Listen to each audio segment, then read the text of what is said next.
I gave you my heart.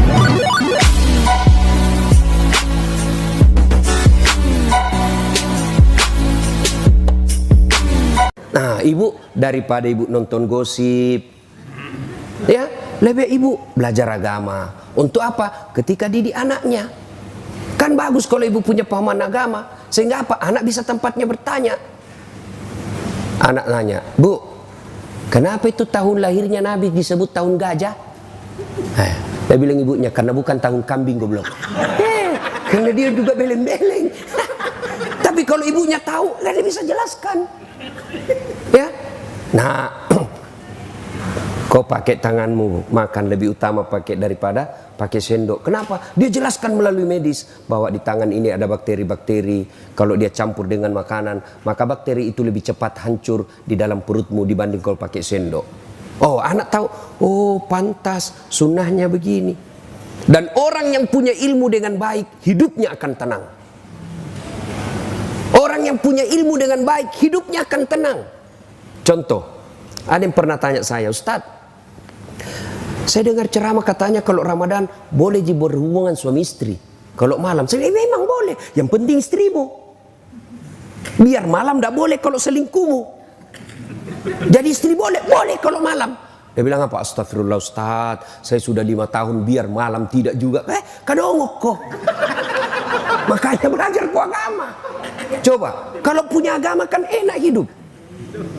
Maka ibu belajar agama. Inilah pentingnya. Pertama kata Nabi, tuntut ilmu pengetahuan. Maka ayat pertama turun, Iqra, baca. Tidak bisa tiap pekan ibu, sekali sebulan lah, kumpul-kumpul. Cuma kalau datang ki begini bu, jangan bersaing. Kada tong ibu-ibu pergi begini, damai tapi gersang. Damai tapi gersang. Jadi korbanlah yang gosip. Apa? Dan tidak cerita tapi mulutnya dong. Penyakitnya ibu-ibu. Apa? Palsu lipstiknya. Kenapa kau tahu? Melengket di giginya. Datang pengajian cuma datang mencela. Saya paling sering korban itu bully. Saya lewat ibu-ibu langsung, itu juga bajunya waktu di YouTube. Sudah, ini yang jadi masalah, masuk setan. Ibu gosip. Maka yang baik kalau diajak gosip, apa jawaban ibu? Na'udzubillah min zalik. Kita berlindung kepada Allah dari keburukan seperti itu. Karena rajinnya pengajian istrinya. Iya. Wih, 4 kali pengajian 1 bulan itu istrinya. Tapi kasihannya suaminya selingkuh. Nah, untuk apa ibu cerita begitu? Apa faedahnya? Mestinya ibu, na'udzubillah min zalik. Kita berlindung kepada Allah. Belum tentu suami kita lebih baik dari dia. Sudahlah, tidak usah cerita itu. Tapi kan kita bukan ini. Yang kita lebih senang. Iya. Padahal tidak tahu itu. Ilmu codok. Dia bukan urusan dan urus itu. Yang selalu saya istilahkan toge. Ibu-ibu tahu toge? Coba lihat toge. Selalu ikut campur toh.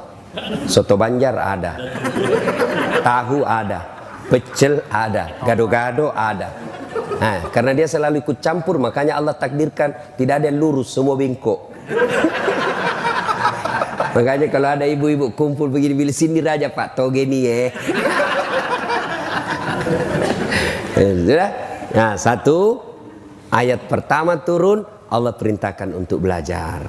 Belajar. Nah, yang kedua, kalau bapak mau sukses dunia akhirat, setelah itu ahsin kalamaka, haluskan tutur katamu.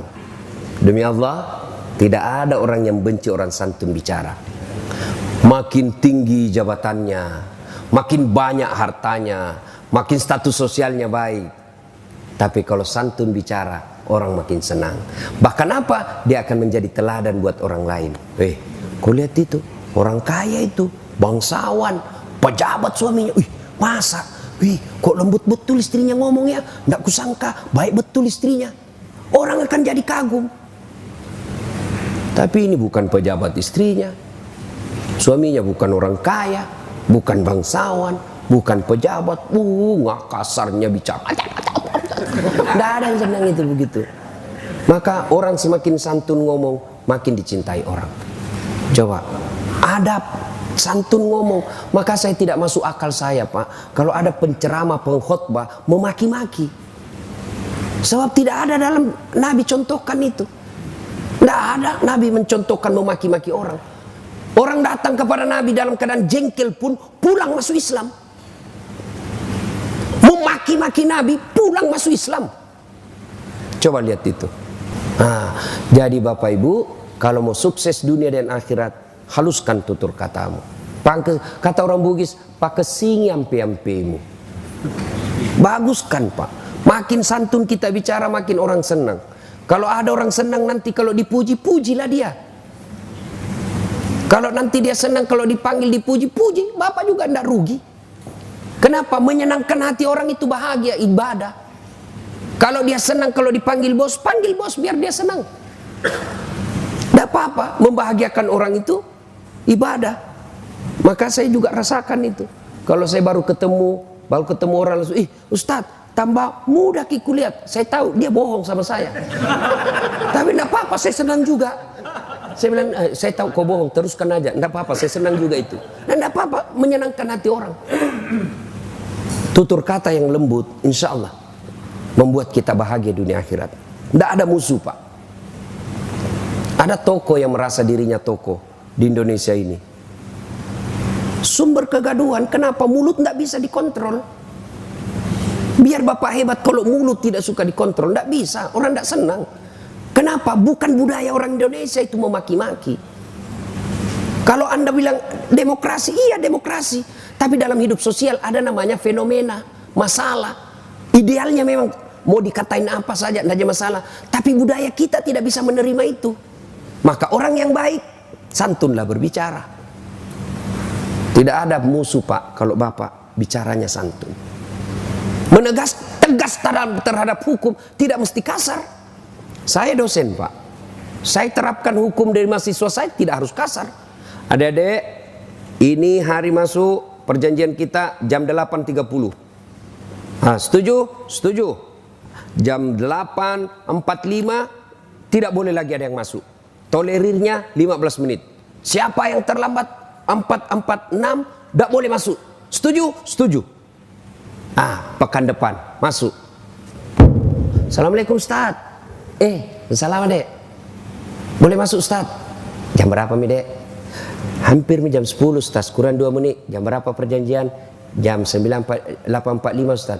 Berapa mi sekarang? Hampir jam 9 Ustaz, kurang 2 menit. Berarti dah boleh masuk Ustaz. Ya, minggu depan pi masuk dek. Tunggu mak di luar kalau mau cerita. Keluar enggak sakit hati. Tapi coba kalau baru masuk, terlambat lagi dogo ini. Keluar kok. Keluar nak kasih kempes bawa motor tak, Pak. Makanya tutur kata yang lembut. Coba kalau orang Sulawesi dikasari, dia tikam kita, Pak. Kasih Bapak kasih duit pakai kaki. Ini duit 5 juta ambil kok. Biar saya miskin, jangan kau hina saya. Ku tabok kok. Tapi kalau lembut, Pak, tidak ada orang tidak senang orang bicara lembut. Maka itu wasiat agama, wasiat Nabi. Kalian mau sukses, ahsin kalamaka, haluskan tutur katamu. Yang ketiga, kalau kalian mau sukses, as-sadaqatu, bersedekahlah. Demi Allah, bu-ibu, tidak ada orang bangkrut gara-gara sedekah. Tolong carikan ibu, sahabatnya ibu yang dermawan bangkrut. Tak ada. Yang bangkrut gara-gara apa? Pelit. Kenapa? Banyak doakan orang sial. Coba kalau ibu dermawan, sudah meninggal pun orang doakan. Sudah kita ziarah kubur, lewat kuburnya ibu, baik sekali ibu ini waktu hidup. Bayangkan itu semua masjid dia yang tanggung tegelnya. Itu masjid kau tempati sholat itu. Ini ibu yang belikan. Bacakan Fatihah. Padahal sudah 5 tahun meninggal, orang masih mengenangnya. Bapak ada tahu namanya Masjid Sudirman di Makassar, sampingnya Bang Sulsel. Coba itu kalau Bapak di situ sholat Jumat, ada 3 orang yang selalu didoakan setiap Jumat. Mari kita kirimkan suratul Fatihah. Jamaahnya sekitar 2.000 orang itu di masjid. Suratul Fatihah kepada siapa? Andi Oni Tandri Gappa. Yang kedua, Andi Odang. Kenapa? Beliau yang membangun masjid itu berdua, sehingga tiap Jumat orang doakan, padahal sudah bertahun-tahun meninggal. Kenapa? Dermawan. Tapi kalau ibu pelit, jangankan mati, lewat masih hidup ibu didoakan sial. Benar Pak. Lewat mobil kita apa dibilang, mudah-mudahan tabrakan. Pelit betul. Tidak pernah juga kita dikasih naik mobilnya. Lewat mobilnya cuma di klakson saja. Saya kira dikasih mau naik kasih kita, ternyata cuma di klakson. Didoakan orang sial. Coba ibu-ibu mau terhindar suami dari maksiat, ibu tidak usah jaga handphone. Semakin ibu awasi handphonenya, semakin cerdas suami. Antisipasi. Berapa ilmunya ibu dibanding ilmunya bapak? Coba. Bagaimana kita tidak bohong? Ibu selalu periksa HP. Terpaksalah bohong supaya ibu senang. Ya kan? Gantilah nama. Istri saya, ada teman saya suka menelpon. Saya mau blokir, tidak enak. Saya mau terima. Perasaannya mamanya cek di rumah. Terpaksa aku tulis di situ, penjual batu bata. Begitu saya duduk-duduk santai, mamanya cek, mama, Ustaz, penjual batu bata. Mama mati. Weh, jago panggil, jago angkat sayang. Itu tagihan ada tagihan belum dibayar. Aman saya. Tidak pernah lagi ditanya-tanya. Satu ketika saya bikin teh. Kenapa ini terlalu asin? Nah, tulisannya garam, toplesnya isinya gula. Saya tanya istriku, kenapa kau tulis garam nah isinya gula? Gula, kau tulis gula isinya garam. Dia bilang, HP tak juga, lain kita tulis lain isinya.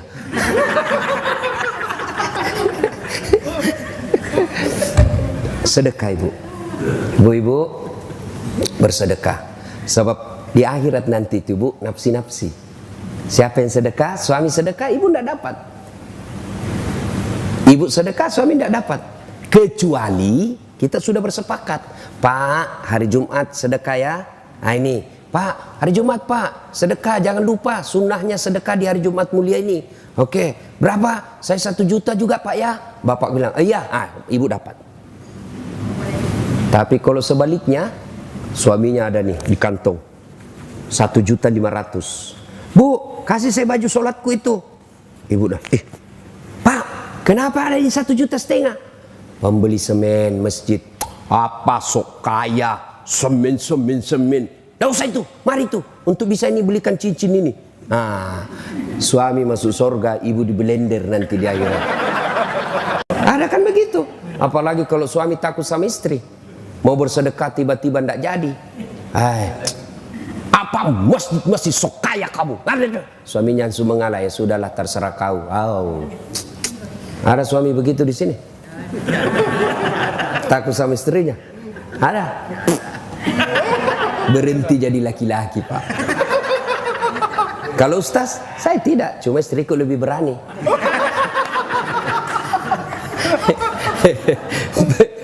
Saya ketemu sama orang Medan. Orang Medan kan keras juga suaranya Pak. Kita orang Sulawesi juga keras suara. Sama Pak, sama keras suaranya. Cuma bedanya orang Medan takut sama istrinya. Terus orang Sulawesi, istrinya lebih berani. Bapak, saudara-saudara sekalian, bersedekahlah. Di akhirat kelak, Nabi pernah ceritakan ibu, di depan pintu sorga ada 4 manusia bertengkar masing-masing mau masuk sorga. Siapa? Dipanggil orang pertama. Kata malaikat, maju. Kenapa kau mau masuk nomor 1 ke dalam sorga? Ya malaikat, saya waktu hidup, saya haji mabrur. Katanya haji mabrur nomor 1 masuk sorga. Katanya sih, siapa kasih tahu kau? Ustadz. Wah, kalau begitu kau tidak boleh dahului ustadzmu, dosa kau, mundur orang kaya. Panggil orang kedua, kamu, kenapa masuk nomor 1? Jibril, saya dulu mati syahid membela agama Allah. Katanya orang mati syahid nomor 1 masuk surga. Katanya, siapa kasih tahu kau? Ustadz. Sama, tidak boleh kau dulu ustadzmu, dosa kau, mundur. Panggil orang ketiga, kau, saya dulu kaya, rumahku besar di Cipete 1 nomor 88. Saya bikin pengajian, undang Ustadz Dasat. Katanya orang kaya yang pemurah nomor 1 masuk surga. Katanya, siapa kasih tahu kau? Ustadz. Mundur. Nggak boleh kau dahului ustadzmu. Panggil orang keempat. Kamu, kenapa masuk nomor 1? Saya lah ustadz yang dicerita ini tadi 3. Oh kau, saya lah Dasat Latif. Wah kau sudah. Saya yang kasih tahu mereka ini. Wah kalau gitu kau masuk surga.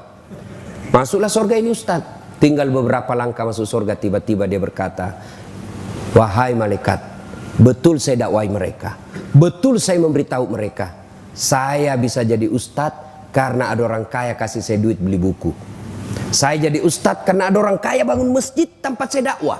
Saya jadi ustadz karena ada orang kaya bangun sekolah tempat saya nuntut ilmu. Nih saya jadi ustadz, jasa-jasanya nih orang kaya nih.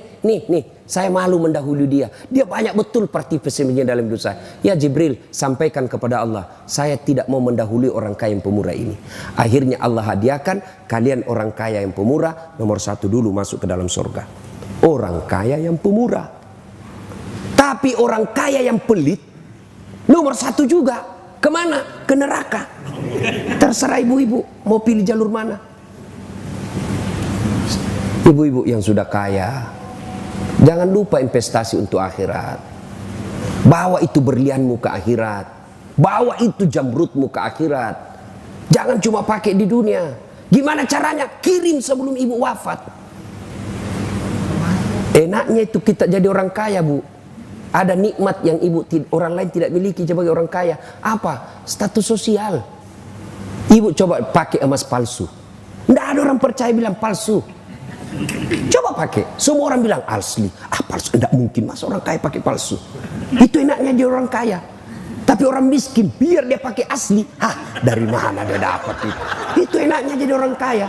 Maka saya seandainya kaya palsu aja aku pakai semua. Pak. Nah, maka yang baik. Nah, itu saya sudah sedikit lagi sini. Ada itu sawah di kampung. Sudahlah, kau jual itu, bikinkan masjid. Mudah-mudahan masjid itu menjadikan saya nanti di sorga. Di akhirat penantian alam kubur, tenang hidupku. Pak, saya mau nanti tempat tidurku seperti di dunia ini. Spring bed, ber-AC, enak di dalamnya. Saya mau, kirimlah spring bed ke panti asuhan. Saya mau terang kuburku nanti di akhirat. Kirim. Karena ibu dikubur, ibu bukan menanti 1 tahun. Bukan menanti 100 tahun. Menanti sampai hari kiamat. Dan ibu kalau meninggal, siapa yang kuasai hartanya ibu? Ibu kalau meninggal, siapa? Istri kedua. Maka waktu ibu meninggal, menangislah suami. Diambillah cincinnya.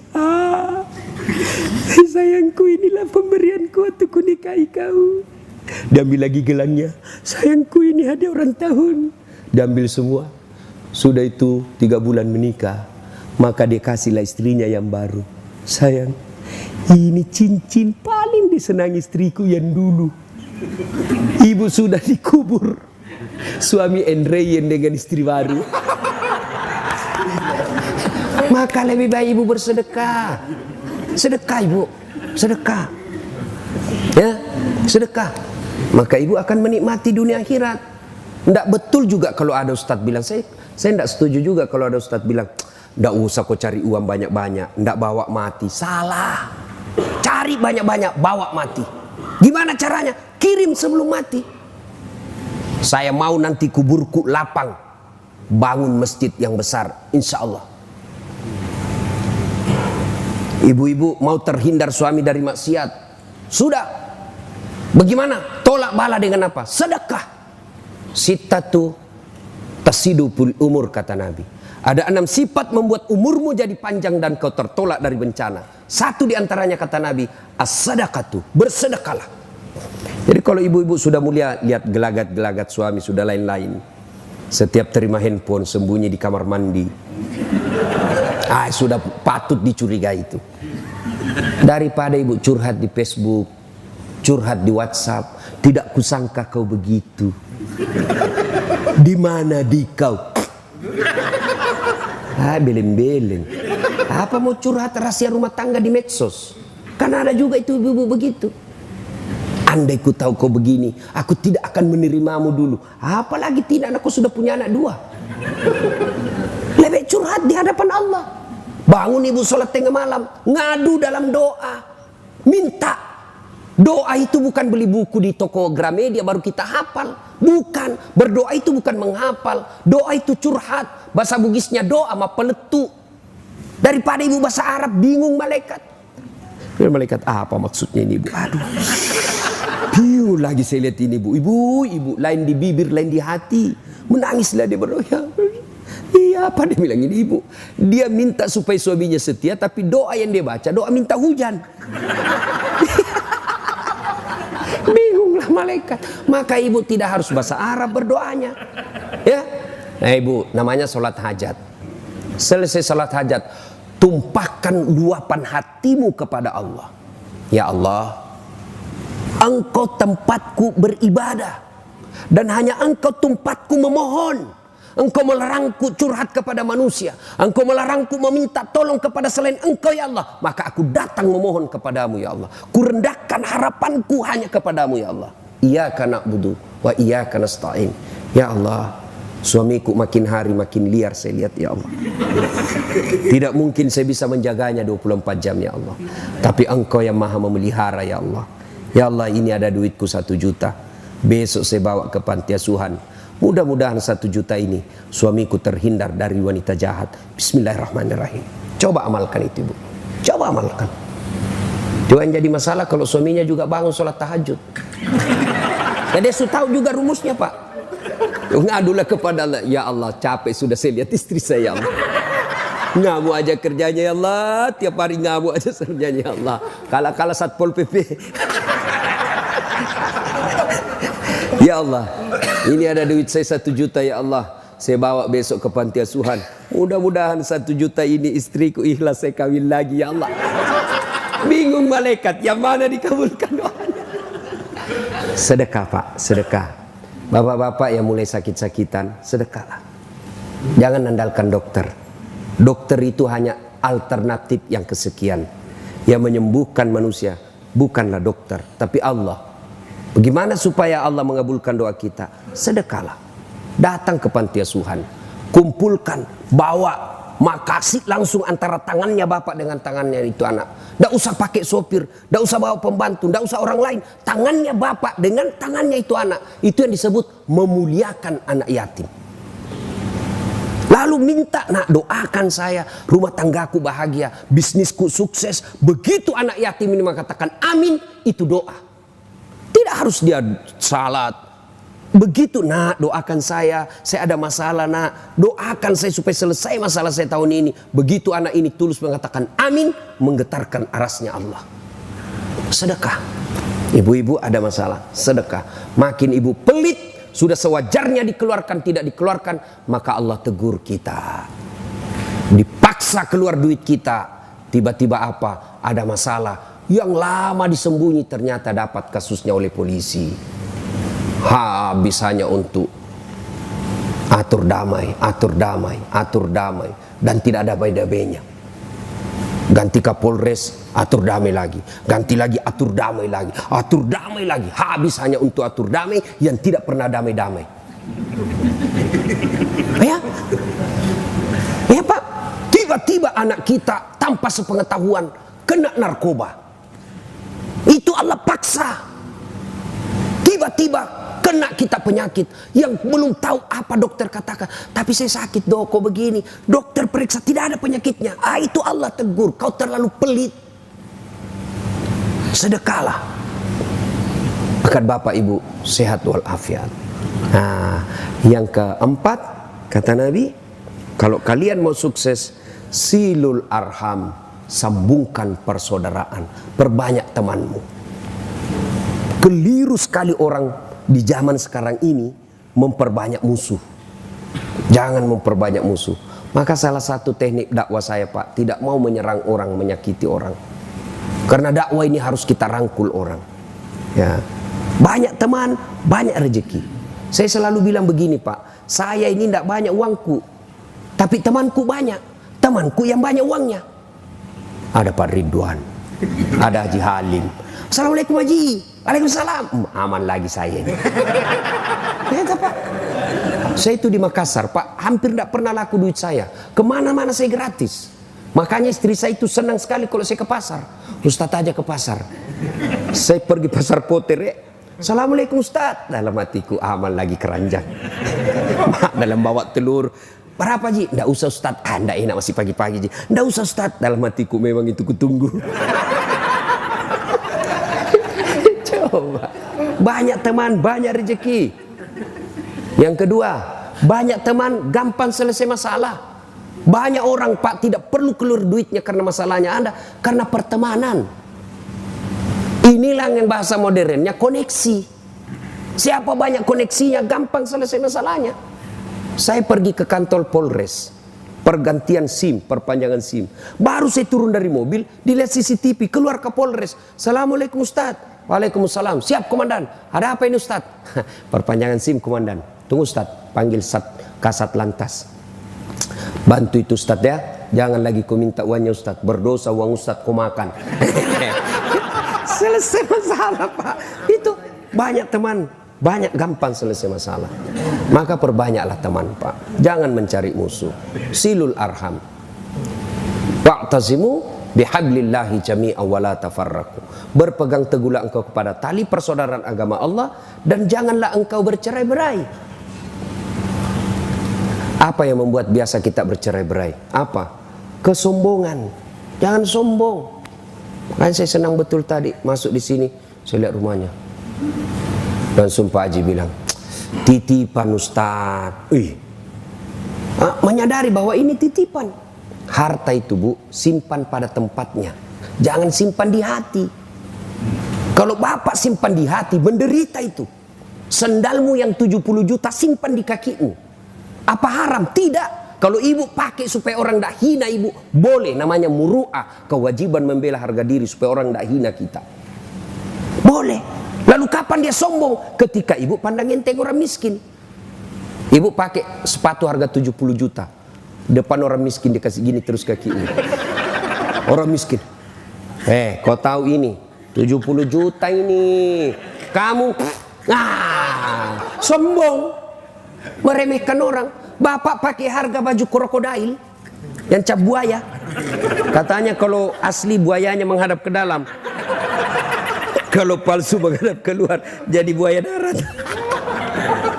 Apa sombong? Tidak. Kapan dia sombong? Ketika Bapak katakan, Ustadz, kau tahu ini 3 juta ini tidak bisa kau beli Ustadz. Sombong. Kau remehkan Ustadz. Tapi kau Ustadz 3 juta ini tidak bisa kau beli, karenanya saya kasih kau ambil ini. Tidak apa-apa. Ya. Jangan pernah meremehkan orang, titipan aja. Ya. Sombong bisa memutuskan persaudaraan. Yang kedua, yang bisa memutuskan persaudaraan, sakwa sangka. Orang belum tentu pikirnya itu kita pikir. Mentang-mentang dulu itu saya yang sukses itu, saya yang pertama kasih kenal itu di polisi sehingga banyak usahanya. Kalau bukan saya, nggak jalan itu. Tiba-tiba ditelepon nggak dijawab, sangka baik. Mungkin lagi sholat duha. Tenang perasaan, ibu-ibu juga begitu. Telepon suami tidak dijawab, sangka baik. Suamiku lagi mengaji. Alhamdulillah. Telepon lagi duhur. Lagi jamaah ini di duhur ini. Tanam perasaan. Kasih tanam perasaan, sangka baik. Tiba-tiba dapat WhatsApp teman. Saya lihat suamimu di atas mobil. Cantik betul. Suamiku lagi nge-grab.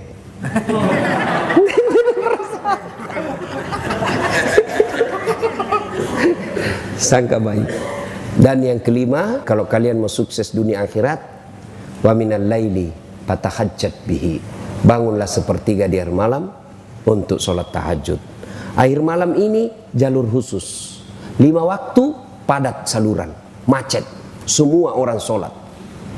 Jumat apalagi. Padat Pak. Sibuk-sibuknya jalur Pak. Macet jam kantor. Biar orang tukang judi datang juga itu hari Jumat. Pembohong datang juga Pak. Paling terlambat datang, paling cepat pulang. Khotbah orang dia tidur. Pas bangun, aliran apa ini masjid? Tidak ada khutbahnya. Bukan aliran apa, kau tidur dogo. Nah, tapi tengah malam, jam 2 dini hari, jam 3 dini hari, ketika orang lain tidur, ibu justru bangun mengadu kepada Allah. Jalur khusus. Tatajafa junubuhum anil madaji yad'una rabbahum khaufaw wa tama'u wa mimma razaqnahum yunfikun. Orang yang ingin mendapat kasih sayang, cintaku, pertolonganku, sepertiga di hari malam mereka jauh dari tempat tidurnya karena mengharap kepadaku, memohon kepada saya. Amalkan 5 ini, insya Allah aman. Ibu bapak saudara-saudara sekalian, inilah tausiah kita, mudah-mudahan ada manfaat. Kita review kembali. 1, tuntut ilmu pengetahuan. 2, bersedekahlah. Yang ketiga, haluskan tutur kata. Yang keempat, silul arham, sambungkan persaudaraan. Dan yang kelima, wa minal laili fatahajjat bihi, bangunlah engkau sepertiga di hari malam untuk menunaikan ibadah salat lail.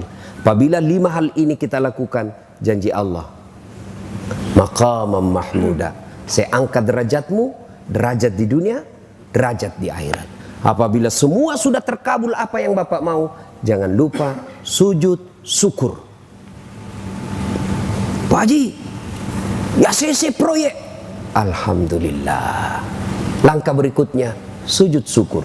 Tapi kalau Bapak ucapkan alhamdulillah, itu kasih jelas dan ikhlas. Kan biasa kita tidak jelas dan tidak ikhlas. Alhamdulillah. Alhamdulillah. Apa artinya itu bos? Panasai. Ada kan biasa juga, coba lihat itu di masjid. Sama-sama subhanallah, sama-sama 33, sama-sama mulainya. Saya baru 11, dia sudah sampai. 9. Apa artinya itu? 9. Dula. Apa itu dula bos? Panas saya. Alhamdulillahirabbil alamin. Jadi ibu ketika bersyukur, jelas itu ucapannya. Alhamdulillahirabbil alamin. Sudah itu sujud. Sujud syukur.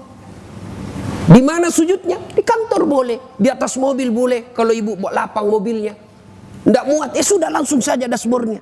Ya Allah, terima sujud hamba ini sebagai syukur hamba kepadamu atas nikmat yang baru saja ku dengar.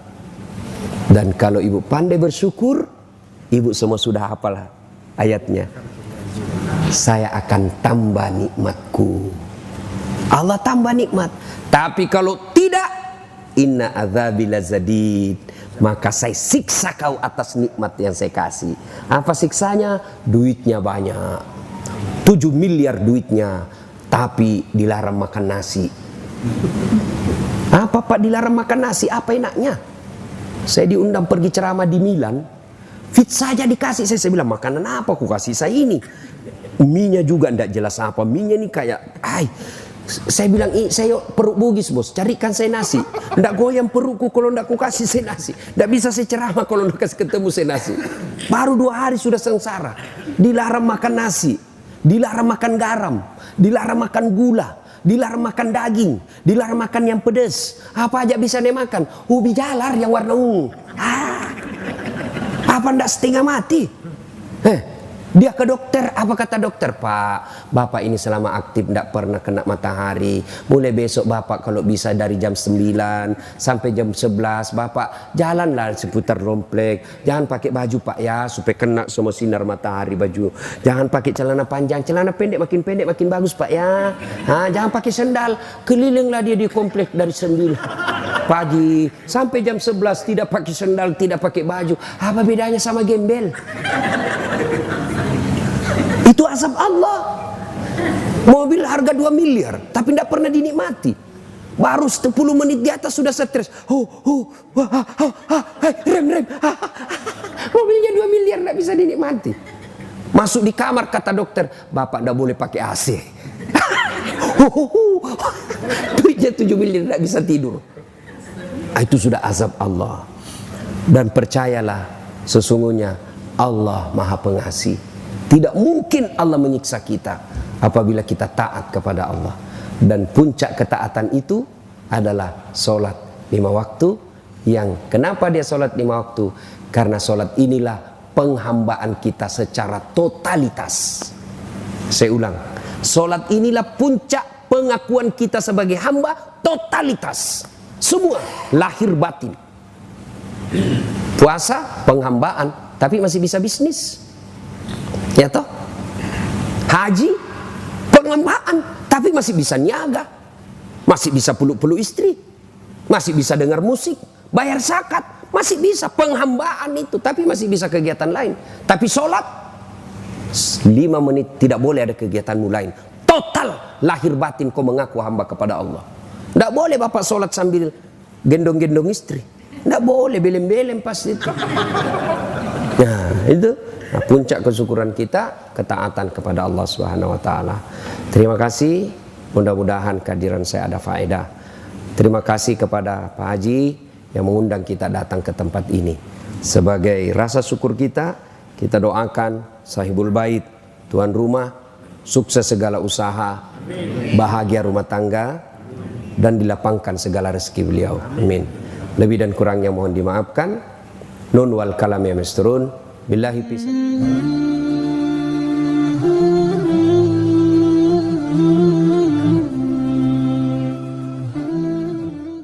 Kali 3.150 berapa hari? 60 hari. Kaya mendadak kita nih. Iyalah, kerjanya apa? Ngasih nasi jamaah haji. Cuman ngasih nasi aja. Iya, ngasih nasi 150. Oke. Begitu sampai barulah kami tengok, rupanya satu hari 10 kloter.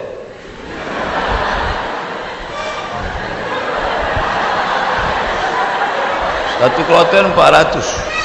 10 kloter 4.000 orang yang mau dikasih. Saya ngasih nasi kotak. Tugas saya nasi kotak. Kawan saya yang satu nih, yang sekarang di Jakarta itu bagian ngasih jeruk. Asal yang jamaah haji itu nenek-nenek dikasihnya 1. Yang anak gadis dikasihnya 5. Jadi setelah jam istirahat saya bilang, ente zolim, saya bilang. Ini yang kita kasih ini bukan jeruk kita, ini punya umat. Nanti di akhirat kita akan dituntut di padang mahsyar. Kok ente kasih buktu 1 yang itu 5? Nenek itu kita kasih jeruk 1, memang tak tekunyahnya lagi gitu. Ini anak gadis ini kita kasih. Jadi kalau cerita sama Ustadz itu ada saja dalilnya. Jadi saya kalah dan dia sekarang, alhamdulillah, setiap saya pergi haji, pergi umroh kemarin, di King Abdul Aziz itu saya foto. Habis itu saya kirim ke kawan-kawan dulu. Ingatkah di kau wahai kawan, 20 tahun yang lalu kita di sini. 20 tahun yang lalu kita di sini bekerja. Inilah, setiap melihat kemah-kemah, setiap melihat atap ini terkenang kalian. Aku masih ingat kalian dulu yang membagi jeruk, nenek-nenek 1, anak gadis 5. Dibalasnya kiki. Bagian masalah. Kadang jamaah-jamaah haji ini sombong. Jamaah haji ini tak semuanya hatinya baik, banyak juga yang sombong. Menengok kita kerja, nampaknya berkeringat, berpeluh, sepele nengok kita. Panggilnya, sini bentar. Ya Pak, sudah lama jadi TKI. TKI bukan hina. TKI itu pahlawan devisa. Saudara-saudaraku yang bekerja menjadi TKI di Hong Kong, di Singapura, kalian pahlawan devisa. Tapi orang menyepelekan kalian. Kalian mencari makan di negeri orang lain, padahal di negeri ini sumber makanan. Kenapa? Makanan itu dicuri orang. Akhirnya kita susah, mahasiswa susah, pekerja susah, istri meninggalkan suami yang dalam keadaan sakit menjaga anak untuk mencari nafkah. Disepelekan. Sudah lama jadi TKI. Kami ini mahasiswa Pak. Di mana kalian belajar? Di Kairo. Asal dari mana? Riau. Memangnya tak ada universitas di Riau? Ada Pak, cuman 1 semester 5 juta. Sidang tertutup 10, sidang terbuka 15, buka tutup 25. Tak ada duit. Maka kami belajar jauh-jauh. Selesai S1, pulang saya ke rumah. Haji Abdul Somad LC titelnya, lagi cemas. Ke bawah tak berakar, ke atas tak berpucuk. Tak tahu apa mau dibuat. Pulang ke rumah menengok kebun sawit ada di rumah. Banyak Pak Ustaz? Tak banyak, cukuplah untuk 7 keturunan. Kalau tak dijual-jual. Lalu kemudian saya pun pergi ke kebun 2-3 hari, seminggu 2 minggu. Kata mak saya, "Mat, kau pergilah dari kampung nih." Kenapa? Pokak telingaku dah. Masa kuliah di luar negeri balik ke kebun juga. Akhirnya pergi saya ke Malaysia melanjutkan S2 untuk menyelamatkan telinga mak saya. Ambil S2. Di mana sekarang Somad? S2. Negeri ini tidak menghormati ilmu. Sampai di Malaysia jumpa sama kawan-kawan dulu yang sama sekolah. "Engkau di mana sekarang nih?" "Aku ambil master lah." Subsidi rumah, subsidi beasiswa, subsidi, semua dapat subsidi. Kita di mana? Di parkir motor di tempat yang jauh. Begitulah keadaan. Padahal sama-sama orang Melayu, bahasa kita sama, bentuk kita sama, hidung sama-sama jongkok. Tapi nasib dia tegak, kita sujud terus. Itu yang terjadi. Saya kuliah di UKM, Universiti Kebangsaan Malaysia. Banyak orang nanya saya, "Kenapa tak ambil UIA? Kenapa tak ambil IIU, International Islamic University? Kenapa tak ambil Malaysia? Kenapa tak ambil UM, Universiti Malaya? Kenapa ambil UKM?" Dia tak tahu, di UKM tu bisa ngutang. Tapi saya tak selesai, karena saya pemburu beasiswa. Tiap hari searching, browsing, mancing, launching. www.google.com, beasiswa pakai bahasa Arab, minhah dirasiyah, enter, dapatlah peluang beasiswa. Dan saya selalu masuk di warnet Fakultas Sains di UKM. Saya tak mau di fakultas saya, FPI namanya, Fakulti Pengajian Islam. Saya masuk ke Fakultas Sains karena di situ internetnya gratis. Dan orang Malaysia itu tak tanya-tanya, ditengoknya muka saya pula, muka-muka anak sains kan.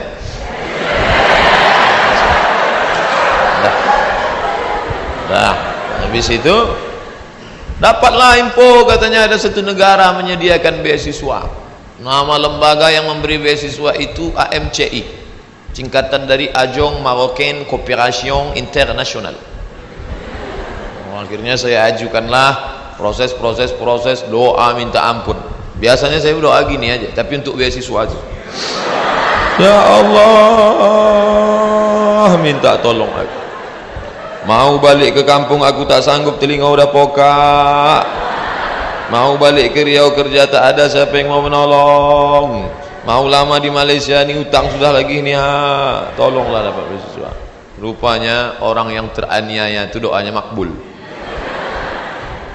Minyak kita dimakan orang, minyak kita disedot orang, kita ini teraniaya. Allah kasihan nengok, ini hambaku, kata malaikat, kasih dia. Diterimalah saya mendapat beasiswa. Sampai kawan-kawan saya heran, ente dapat beasiswa dari mana? Darul Hadis. Nilai ente waktu di Azhar apa? Good, excellent, very good, good, gagal. Nilai saya good, dan saya diterima. Tidak ada sejarah orang asing diterima di Darul Hadis dengan nilai good, semua mesti very good. Tapi saya diterima. Allah tahu, Allah kasihan. Ini wajah penuh dengan penderitaan. Akhirnya saya diterima di situ, dan saya pun belajar dengan penuh suka duka, dan dipatok 24 bulan mesti selesai. Nama titelnya DESE, Diplôme étudiant, Diplôme études supérieures approfondies. Tapi tak saya tulis itu, karena titel itu Diplôme études supérieures approfondies, desa, kampung. Akhirnya saya tetap pakai yang Inggris punya, LCMA. Walaupun banyak yang nanya, apa LCMA itu Pak Ustaz? Lagi cemas menghadapi apa-apa dan ama-ama. LC itu diambil dari bahasa Inggris, licence. Diambil dari bahasa Perancis, liaison, artinya ijazah. Orang ini sudah punya ijazah, ajaza yujizu ijazah, dia boleh mengajar. MA itu sebetulnya bukan titel saya, daripada ditulis DESA, tapi DSK PNS ditulis DESA, karena waktu mendaftar dulu dikatakan tulis menurut titel negara asli, Diplôme études supérieures approfondies. Lalu kemudian saya pun pulang membawa 2 ijazah, LC di kiri, MA di kanan. Ada orang memanggil, sinilah ngajar ke kampus kami? Tak ada. Ada orang mengangkat, karena ente sudah pontang-panting, tunggang langgang, lintang pukang, maka kami angkat menjadi PNS? Tak ada. Malah kehadiran kita dianggap sebagai ancaman, kita disepelekan, kita diremehkan. Perjuangan panjang, mau pergi kemana lagi? Tetaplah tinggal di sini. Akhirnya kabar itu datang juga, Riau Pos, beritanya kecil 2 jari, penerimaan dosen 30 orang. Datang saya membawa map ke lantai 3. Assalamualaikum. Waalaikumsalam. Kuat salamnya, semangat kan? Bu, katanya ada penerimaan dosen di sini ya? Ya, saya mau melamar jadi dosen. Kata ibu tuh, Pak, kalau mau melamar jadi dosen harus S2. Tak yakin dia saya S2. Bondok saya buka atas saya tunjukkan ijazah saya. Tengok. Tengoknya, apa ini kata dia? Rupanya tak bisa dia baca. Terus Arab semua.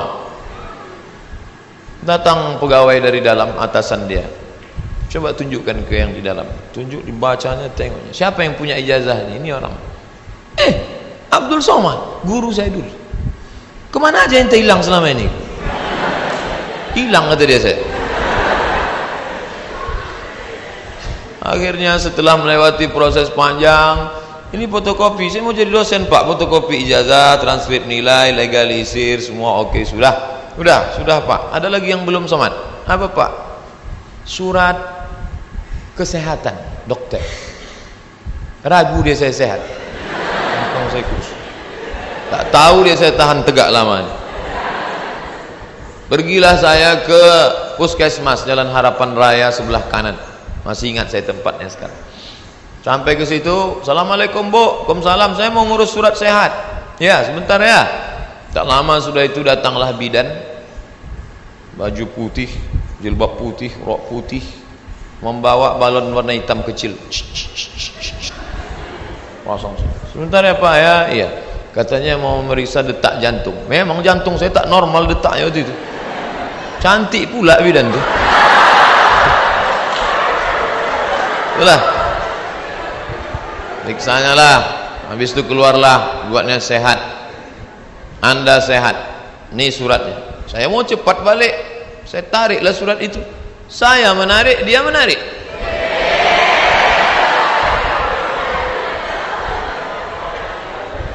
Saya tak paham apa maksudnya ini. Wani piro. Kami kuliah 4 tahun di Mesir, semua gratis. Asrama gratis. Uang saku dikasih tiap bulan. Sampai-sampai tiket pulang saya pun gratis. Mesir itu bukan kaya macam Saudi Arabia. Dia tak ada minyak. Miskin Mesir itu. Tapi bisa membiayai kami anak Indonesia 100 orang setiap tahun. Dan yang kuliah di sana 74 negara. Fir'aunnya Husni Mubarak, terserah mau ngejek dia jahat, yang penting saya gratis kuliah 4 tahun dari Al-Azhar itu, walaupun bukan tanah dia, tapi itu dari wakaf Al-Azhar. Negeri ini kaya, gemah ripah loh jenawi, tongkat dan batu jadi tanaman. Di Mesir kalau diletakkan tanaman itu mesti disiram dengan air baru tumbuh. Di tempat kita campakkan aja batang ubi itu ke belakang, tengok besok pagi betunas walaupun sungsang. Ini negeri luar biasa, tapi orang belajar. Berapa banyak orang tua di negeri ini mau memasukkan anak sekolah SMP pun tak sanggup. Daftar ulang 14 juta. Doktor, dosen, golongan 4D ngobrol ke saya hati ke hati. Aku tak sanggup menyekolahkan anak ini Ustaz Somad. Baru 2 yang sekolah, belum kuliah lagi. Mau jadi apa ke depan? Jadi berkaca. Mesir luar biasa dengan Al-Azharnya, dan kami kuliah di situ. Sampai kawan saya ini suka makan cabai, mengunyahnya malas. Cabai itu tendang kiri tendang kanan telan, kiri kanan telan. Akhirnya biji cabai itu tak hancur, menumpuk di dalam. Ini ada usus kecil, usus buntu. buka cabai, busuk di dalam. Kalau sampai meletup, bam, big bang, mati.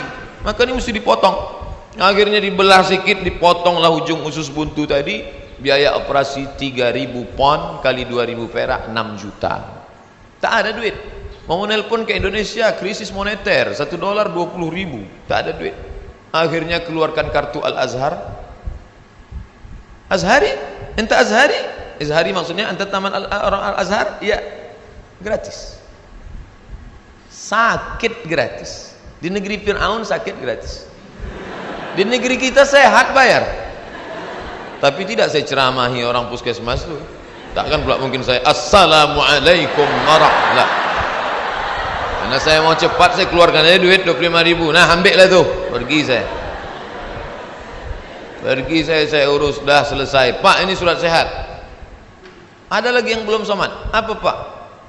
Surat keterangan berkelakuan baik. Astaghfirullahaladzim. Orang sesoleh ini diragukan juga Pak. Gimana? Saya bolak-balik lah sudah masuk berbagai negara.